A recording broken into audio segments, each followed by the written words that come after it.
Hej hej!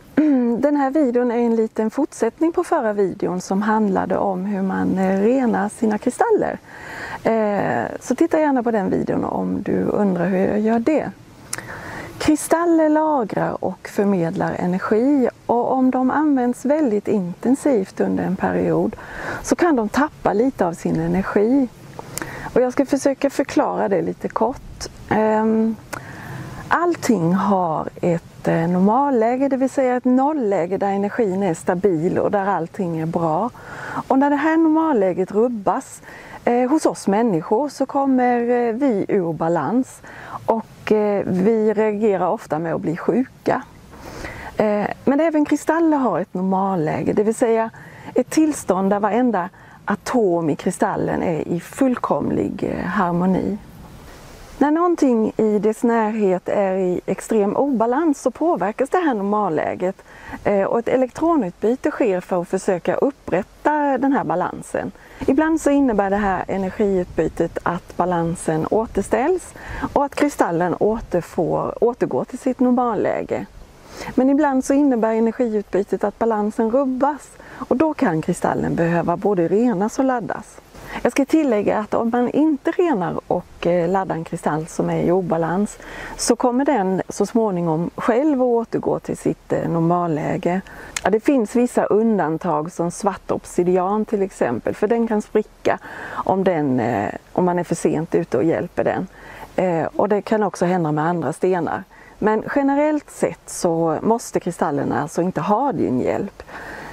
Men den behöver bara lite längre tid på sig. Men du kan påskynda den här processen genom att hjälpa energierna lite till rätta. Och så slipper du ha den här energin i närheten av dina andra kristaller och i ditt hem under tiden, eftersom risken är stor att de också påverkas. Och även du påverkas. När en kristall känns trött och livlös, då behöver den förmodligen få vila lite. Och det är då du kan behöva hjälpa den genom att ladda den ett tag. Skillnaden mellan att rena och ladda kristaller, det är den att när man renar kristaller då gör du det för att ta bort de energier som inte hör hemma där. Men när du laddar så hjälper du kristallen att återfå sin energi efter att den har fått jobba mycket eller varit utsatt för annat som har gjort att den har rubbats ur sin balans. Om en kristall behöver laddas, då kan man ofta känna det på att energin känns frånvarande, den känns livlös. Och att den kan kännas lite klibbig eller matt och rent av smutsig. För det brukar vara tecken på att den är ur balans. Om du är osäker på om du behöver ladda eller om det är rena du behöver göra med en kristall, så kan du faktiskt göra både och.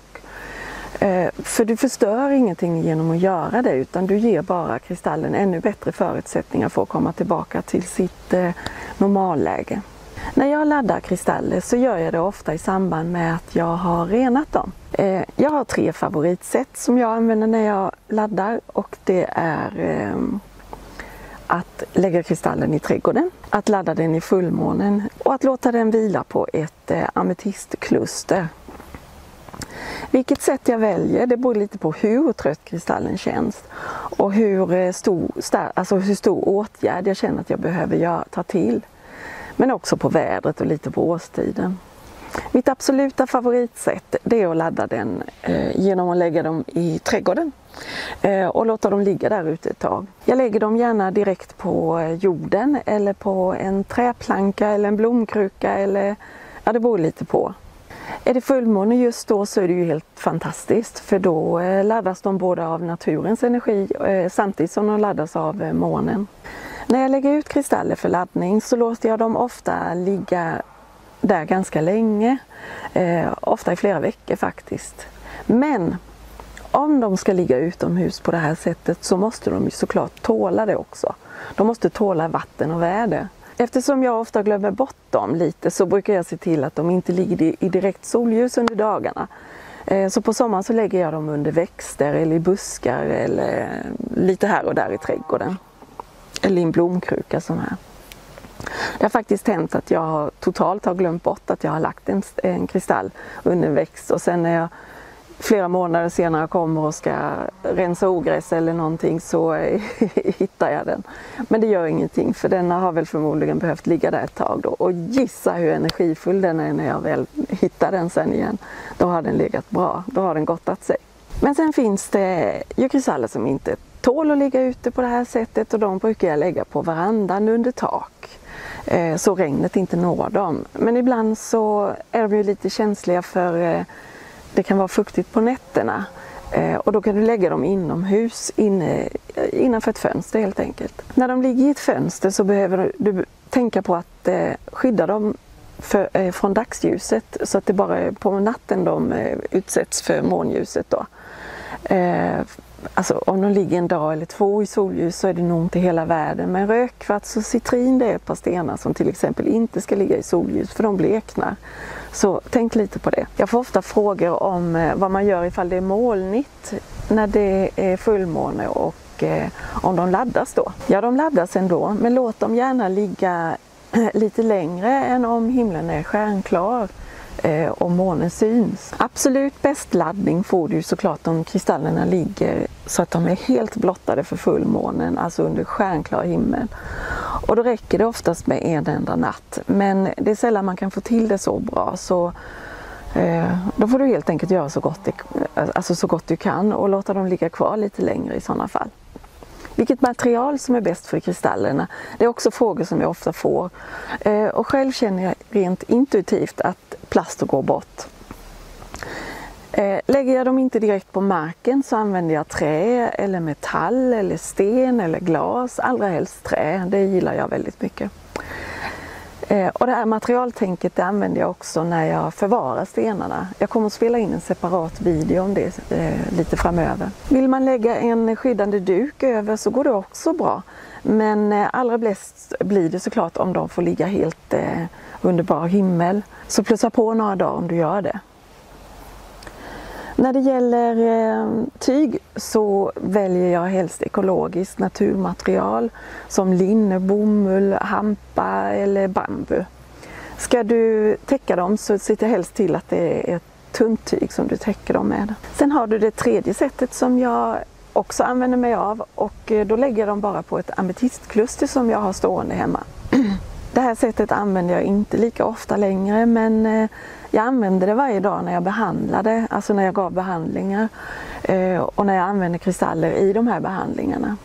För då la jag bara de kristaller som jag hade använt under behandlingen i en stor kristallgrotta och på lite olika kluster som jag hade stående framme. Och så fick de ligga där till nästa dag eller tills jag behövde dem igen. Men jag brukade se till att de låg där minst en timme i alla fall. Ametistkluster använder jag alltså bara om kristallen inte har de där vanliga tecknen på att vara ur balans. Som jag nämnde i början, det vill säga om energin känns borta eller om de ser matta ut eller kanske känns klibbiga eller smutsiga på något vis. För då tycker jag inte riktigt att ametistens energi riktigt räcker till. Och då finns risken att du också tröttar ut ametisten om du använder den till att ladda så trötta stenar. Så ametist använder jag bara vid lättare laddningar och på kristaller jag kanske bär dagligen. Som, ja, inte den här, den är Archimediamant. Eller när jag har använt dem i en behandling. Behövs kraftiga laddningar så använder jag naturen eller månen. Japp, jag hoppas du fick lite bra tips på hur jag gör när jag laddar mina kristaller. Det finns jättemånga andra sätt att göra det här på.